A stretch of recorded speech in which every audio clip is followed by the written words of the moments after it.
loves us, how he loves us so.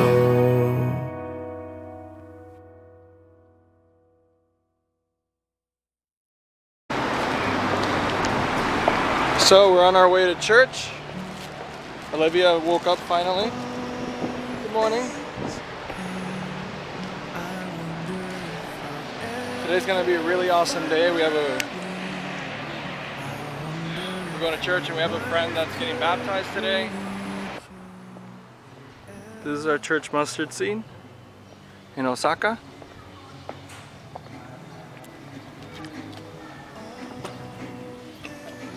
Earth, could all that is lost ever be found? Could a garden come up from this ground at all?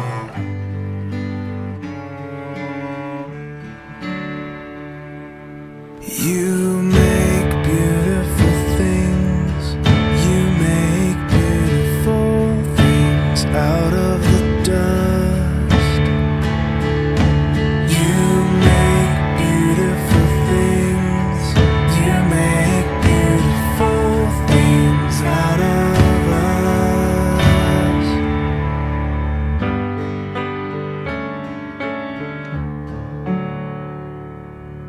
All around, hope is springing up from this old ground.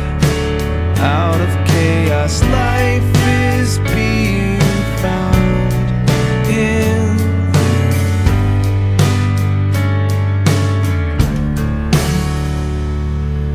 you. You make beautiful things, you make beautiful things out of the dust. You make beautiful things, you make beautiful things out of us. Oh, you make beautiful things, you make beautiful things out of the dust. You make beautiful things, you make beautiful things out of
Alright.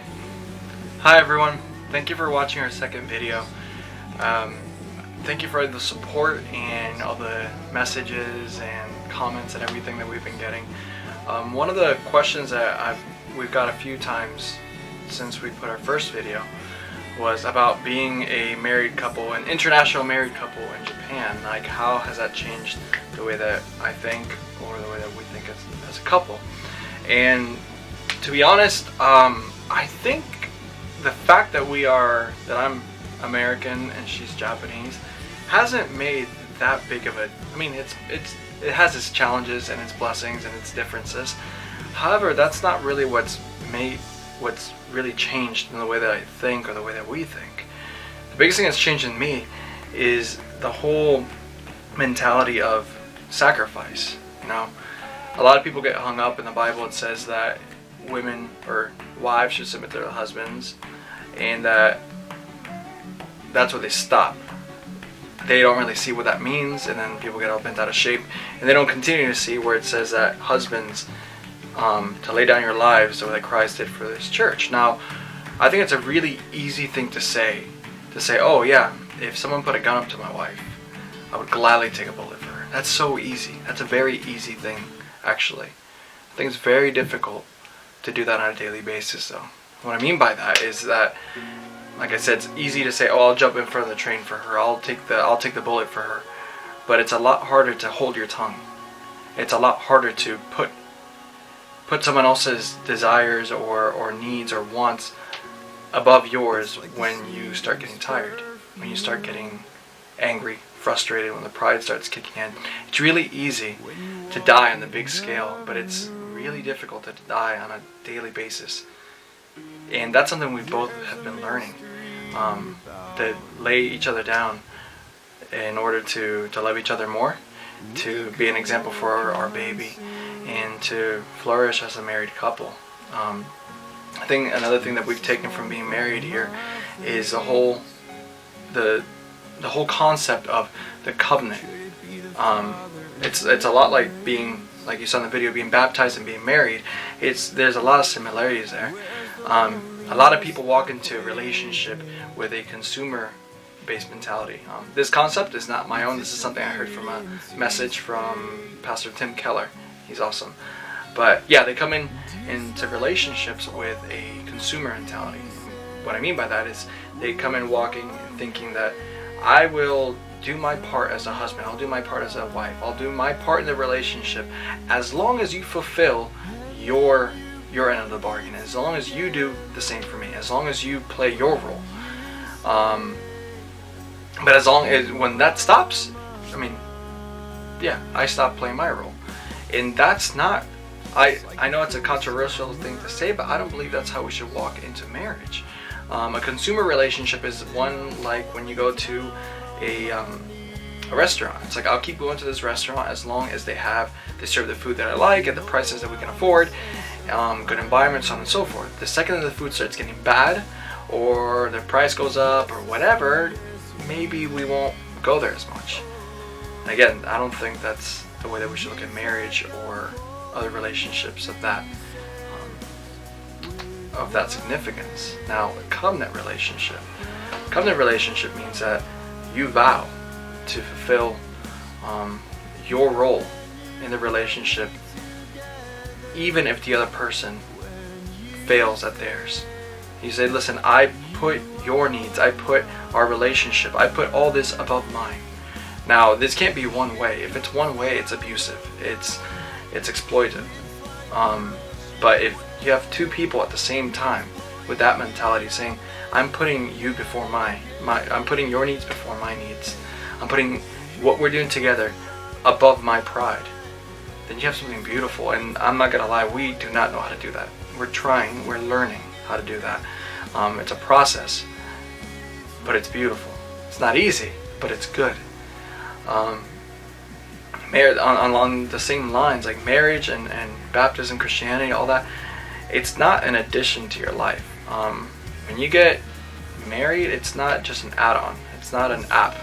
When you become a Christian, when you get baptized, when you do all these things, you don't just choose to add Jesus to your life. You're like, oh, I have a pretty good life, so I should just add this little add-on to my life. It's like a add-on to your browser, to your iPhone, or an app to make my life even more successful. That's not what it is at all. An invitation to marriage, an invitation to Christ is a call to lay your life down so you can have a new one. When you get married, you put your life down. You lay yourself down for the other person. You love them sacrificially.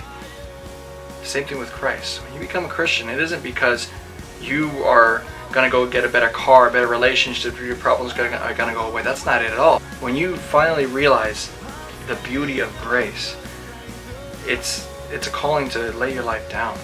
The same way Christ laid his life down for us to die in order to have a brand new life. It's not to add to our life, it's to have something completely new, completely different than what we had before, completely satisfied in any situation. That's the same thing with marriage. You're not going to get married because you just love the person, it's just the right step to take. You're laying everything behind you to start something absolutely new. You can't carry the baggage from the past. You can't carry even the family from the past. You're still related to family, but when you come together, that's something completely new and unique. And that's the same thing with the baptism we just saw of Chiaki. That was as she came out of those waters, she kind of left behind everything else and embraced a new life. So I guess that's what we've learned as a married couple. I mean, we don't have everything together, trust me. We're learning how to take these teachings that we've learned and applying them in our lives.